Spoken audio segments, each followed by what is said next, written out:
Hi, I'm Mary. I'm 22 years old, and I guess you could say I'm living my best life, or at least trying to. Let me tell you a bit about myself. I'm a blonde, naturally so, though I do add some highlights every now and then to keep it vibrant. People say I'm attractive, and I suppose I believe them. I work hard to stay fit, and as a physical education major at one of the top schools in the US, staying in shape is kind of my thing. I'm 5'6", with a toned physique from years of sports and gym sessions. My chest? Well, let's just say I fill out a sports bra nicely. Probably a C-cup, if you're curious. I love wearing athletic wear, but when I'm at home, I keep it simple. A yellow tank top and a pair of comfy shorts. Oh, and I never wear socks at home. Ever. I hate the feeling of them, like they're suffocating my feet. My feet are a size 6.5, and I always keep my toenails painted. My favorite color? White. It's clean, crisp, and makes my feet look elegant, especially when I'm walking barefoot around the house. Let me tell you about my life here in America.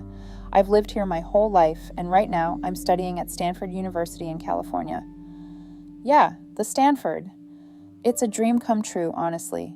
The campus is massive, with palm trees lining the pathways and state-of-the-art facilities for athletes like me.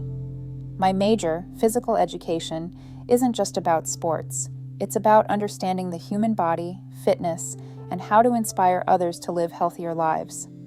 I'm in my third year now, and I'm already thinking about grad school or maybe even coaching someday. My classes are tough but exciting. This semester, I'm taking biomechanics, sports psychology, and a practical course on strength training. I've made some great friends too, mostly other athletes or fitness enthusiasts who share my passion. But life isn't all sunshine and gym sessions. Things at home have been complicated. My mom and my stepdad, Michael, have been fighting a lot lately. It's been tense, to say the least. Michael's a decent guy, I guess. He's tall, broad-shouldered, and works in construction, so he's always got that rugged look going on.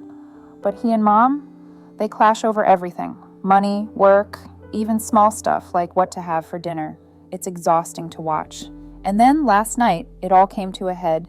The fight started over something stupid. Michael forgot to take out the trash, and Mom just lost it. She was screaming, he was yelling back, and before I knew it, she grabbed her purse and stormed out. Just like that, she didn't even say goodbye to me. I tried calling her, but her phone's off. Now it's just me and Michael in this big, quiet house. It feels weird, you know? Like the air is heavy with all the words they didn't say. I sighed, sitting on the couch in my yellow tank top and shorts, my bare feet resting on the coffee table. My white nail polish caught the light, and I wiggled my toes absent-mindedly. Michael was in the kitchen, rummaging through the fridge. I could hear the clink of beer bottles as he pulled one out.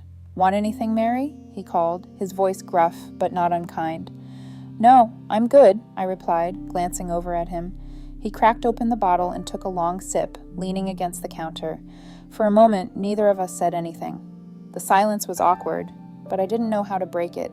Finally, he spoke. "She'll be back, you know. Your mom. She always comes back." I nodded, though I wasn't so sure. "Yeah, maybe. But it's just, I don't know, Michael. Why do you guys fight so much?" He sighed, running a hand through his dark hair. "It's complicated, kid. Marriage stuff. You'll understand when you're older." I rolled my eyes. "I'm 22, Michael. I'm not a kid anymore." He chuckled softly, a rare sound. "Fair enough. Still, it's not your problem to fix, okay? Just focus on school. Stanford's a big deal. You're doing great." I smiled a little at that. "Thanks. It's a lot, but I love it. The campus is amazing, and my professors are so smart. I'm learning stuff I didn't even know I needed to know, like how the muscles work together during a sprint, or how to recover faster after a workout." Michael raised an eyebrow, clearly impressed. "Sounds intense. You always were a hard worker, though. Ever think about going pro? You've got the build for it." I shrugged, tucking a strand of blonde hair behind my ear. "Maybe. I mean, I've done track and volleyball, but I think I'd rather teach or coach. I like helping people, you know?" He nodded, taking another sip of his beer. "That's a good goal. Better than swinging hammers for a living, that's for sure." I laughed softly, the tension easing a bit. Your job's not so bad. You built that deck out back, didn't you? Yeah, but it's hard on the body, he said, flexing his hand as if it ached. You're smarter than me, Mary. Stick to the books and the gym. We lapsed into silence again, but this time it felt less heavy. Still, I couldn't shake the feeling of unease. Mom was gone, and I didn't know when or if she'd come back. For now, it was just me and Michael, two people trying to navigate the mess she'd left behind. The days following Mom's departure were strange. The house felt too quiet, too empty. Michael tried to keep things normal, but there was a new awkwardness between us, like we were both walking on eggshells, unsure of what to say or do. To distract himself, Michael started playing more tennis. He'd always loved the sport, but now it seemed like he was using it as an escape. One evening, I was in my room, studying for an upcoming biomechanics exam when I heard a loud shout from outside. I rushed downstairs and out to the backyard where we had a small tennis court. Michael was on the ground, clutching his leg, his face twisted in pain. Michael, what happened? I ran over to him, my heart racing. Pulled my hamstring, I think, he grunted, trying to sit up but grimacing at the pain. Damn, that hurts. I helped him up, supporting his weight as we made our way back into the house. We need to get some ice on that. And you'll need some rest, I said, already planning our next steps. I fetched some ice from the freezer, wrapped it in a cloth, and gently placed it on his thigh. Thanks, Mary, he said, his voice strained. I'll be fine. Just need to take it easy for a while. The next day, I could see he was still in pain. He could barely walk without wincing. As I was about to leave for class, he stopped me. Mary, could you do me a favor? I paused, my backpack slung over one shoulder. What's up? I need some help with this leg. The doctor said I need regular massages to help with the healing. Could you? He looked uncomfortable, his eyes not quite meeting mine. I felt my cheeks heat up. Oh, sure. I mean, I've learned some sports massage techniques in class. I can try to help. He nodded, looking relieved. Thanks. I'd really appreciate it. Maybe tonight, before you go to sleep? That evening, after I'd finished my homework and was ready for bed, I went to Michael's room. He was lying on his stomach, his injured leg exposed. I had never done this before, not like this. I was in shorts and my usual yellow tank top, my feet bare, nails painted in my favorite white polish. You okay with this? I asked, trying to keep my voice steady. Yeah, just be gentle, he replied, his voice muffled by the pillow. I started with some basic strokes, applying just enough pressure to stimulate blood flow but not cause pain. My hands moved carefully over his hamstring, kneading the muscle. It was awkward, the silence filled only with the soft sounds of my movements. I could feel the tension in his muscle, but also in the air between us. Does it help? I asked after a while, my voice barely above a whisper. Yeah, it does. Thanks, Mary. You're really good at this, he said, his voice sounding more relaxed now. I continued, focusing on the technique, trying not to think about how strange this was. Each night became a routine. Me, in my room, studying or relaxing until it was time to help Michael with his injury. The massages became less awkward as we both got used to the routine, but there was always a layer of something unspoken hanging in the air.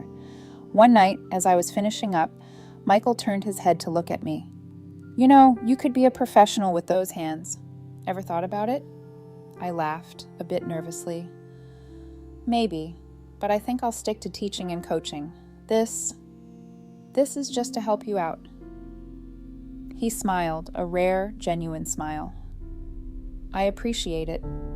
Without you, I'd be stuck with some random physical therapist and it wouldn't be half as good.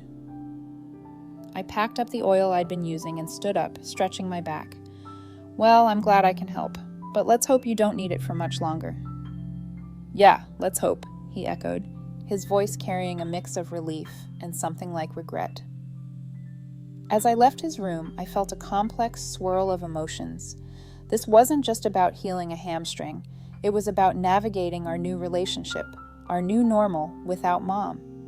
Each night, as I helped him, I felt closer to him in a way, but also more aware of the boundaries we were tiptoeing around. It was a temporary solution to his injury, but it felt like we were both learning something new about trust, care, and the odd, unspoken connections that form in the quiet spaces of our lives. The weeks passed, and Michael's injury was slowly healing, but the nightly massages had become a strange sort of ritual for us. It was a time when we spoke little, but there was an understanding, a comfort in the routine. However, one night, after applying the oil to his hamstring, I found myself asking for something in return. "Michael, could you do the same for me tonight?" My voice was barely a whisper, my cheeks flushing with embarrassment. I'd been lifting heavier at the gym, preparing for an upcoming fitness competition, and my lower back and legs were killing me. He looked up at me, a bit surprised, but then thoughtful. "Sure, if you think it would help, but, where exactly?" I pointed awkwardly to my lower back and thighs. "Here and here. I've been pushing myself a bit too hard, I think." He nodded, understanding. "Lie down then. Let's see if I can return the favor." I lay on my stomach, similar to how I'd seen him countless times, feeling oddly vulnerable. The room was quiet, except for the gentle sounds of oil being rubbed between his hands. When he began, the warmth of his hands through the oil was soothing, but my heart raced with a mix of relief and embarrassment. His touch was surprisingly gentle, his hands moving with a cautious confidence. It wasn't like the massages I'd get at the sports center. This was more intimate, despite the innocence of the act. I could feel the knots in my back start to loosen, the pain in my legs easing with each stroke. "Does this help?" he asked after a while, his voice soft. "Yes, thank you," I managed to say, my face buried in the pillow to hide my blushing. It was helping, but the situation was so far from what I was used to, it was hard to enjoy it fully without self-consciousness creeping in. When he finished, I sat up, pulling my yellow tank top back into place, feeling the oil still warm on my skin. "Thanks, Michael. I really needed that." "No problem. I guess we're even now," he said with a small, knowing smile. That night, as I lay in bed, I couldn't help but think about the whole experience. I grabbed my journal, needing to get my thoughts out. Dear Journal, tonight was different. I asked Michael to give me a massage. My back and legs have been screaming from all the training, and I guess I was desperate enough to ask him. He did it well, too well, and I felt so awkward, so exposed. I kept blushing, feeling like I was doing something wrong, even though it was just a massage. The whole thing was so intimate, yet not intimate at all. It's confusing. I don't know how to feel about it, but I do know I was thankful for the relief. I just hope this doesn't change anything between us. It's already so weird with Mom gone. I'm embarrassed to even write this down, but there it is. I felt vulnerable, but cared for. It's a strange mix. Mary. I closed the journal, the light from my bedside lamp casting shadows across my room. The oil on my skin had dried, leaving a faint scent of lavender. I turned off the light, pulling the covers up, my mind still racing, but my body finally at ease. This was just one more layer to our new normal, I supposed. A normal that was still finding its shape in the quiet corners of our lives. As I drifted to sleep, I wondered what would come next for us, in this house that was slowly adjusting to its new occupants, its new rhythms. Maybe, just maybe, we were finding a way to heal more than just physical injuries.